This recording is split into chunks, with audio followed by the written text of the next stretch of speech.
गांव में एक कहावत थी, ननद और सास में बस चूहे बिल्ली का फर्क होता है, बाकी कहानी वही रहती है। पर जब यही ननद सास बन जाए तब। यही किस्सा था शांति देवी का, जो पहले एक तेजतर्रार ननद थीं और अब एक उतनी ही प्रखर सास बन चुकी थीं। शांति देवी का बचपन से ही हुक्म चलाने का शौक था। घर में 3 भाइयों की अकेली बहन होने के कारण उन्हें घर के मामलों में विशेष अधिकार प्राप्त थे। जब उनके बड़े भाई रमेश की शादी हुई तो उन्होंने अपनी भाभी सुनीता को अपनी सत्ता का पहला शिकार बनाया। सुनीता जब पहली बार घर आई तो सासू माँ के अलावा एक और महिला थी जो उसे परखने में लगी थी, शांति देवी। भाभी, ये क्या? तुम इतनी देर तक सोती हो? हमारे घर में सूरज निकलने से पहले उठने की परंपरा है। बेचारी सुनीता नए घर में आई थी, ननद के शासन को समझने में समय लग गया। धीरे धीरे शांति देवी की उपदेश देने की आदत बढ़ती गई। भाभी, ये साड़ी कुछ ज्यादा ही चमकदार नहीं है। भाभी, चाय में शक्कर कम है। भाभी, खाना थोड़ा और मसालेदार बनाओ। सुनीता को लगने लगा था कि यह शादी से ज्यादा कोई परीक्षा है। परंतु वर्षों बीतते गए और धीरे धीरे शांति देवी का विवाह भी हो गया।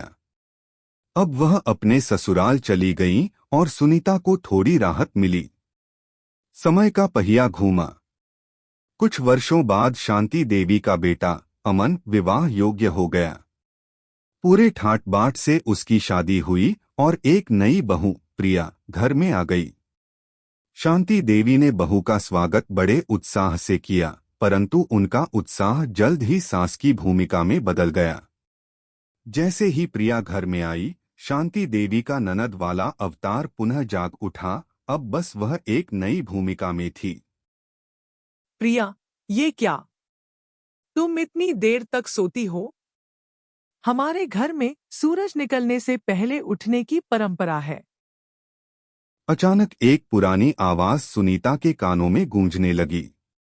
वह हक्की बक्की रह गई। अरे, यह तो वही शब्द थे जो सालों पहले शांति देवी ने उनसे कहे थे। धीरे धीरे शांति देवी की सांसगिरी बढ़ती गई। बहू, चाय में शक्कर कम है। बहू, ये साड़ी कुछ ज्यादा ही चमकदार नहीं है। बहू, खाना थोड़ा और मसालेदार बनाओ। प्रिया को भी वैसा ही महसूस होने लगा जैसा कभी सुनीता को हुआ था। अब सुनीता को यह एहसास हो गया था कि समय कैसे बदलता है। समय बीतता गया और एक दिन प्रिया ने शांति देवी के सामने खड़े होकर कहा, माँ, आप हर बात में टोकती क्यों हैं? शांति देवी चौंक गईं। उनके चेहरे पर अविश्वास की झलक थी। मैं क्या गलत कह रही हूँ? बहू, मैं तो तुम्हें घर के रीति रिवाज सिखा रही हूँ। माँ, जब आप भाभी को टोकती थी तब भी यही कहती थी, पर अब आप खुद उस स्थिति में हैं। क्या आपको कभी नहीं लगा कि आपकी बातें किसी को चुभ सकती हैं? शांति देवी को पहली बार अपनी गलती का एहसास हुआ। उन्होंने सुनीता की ओर देखा, जो चुपचाप इस पूरे नाटक को देख रही थीं। भाभी, क्या मैंने आपको भी ऐसा ही महसूस कराया था? समय के साथ सब समझ आ जाता है। जब तुम ननद थी तब तुम्हें मेरी परेशानी नहीं दिखी। अब जब तुम सास बनी हो तो प्रिया की परेशानी भी तुम्हें नहीं दिख रही। शांति देवी पहली बार निरुत्तर हो गई। समय ने शांति देवी को एक नई सीख दी थी। अब उन्होंने अपने व्यवहार को धीरे धीरे बदलना शुरू कर दिया। उन्होंने बहू को टोकना कम कर दिया। छोटी छोटी बातों पर नाराज होने की जगह उसे समझने की कोशिश की।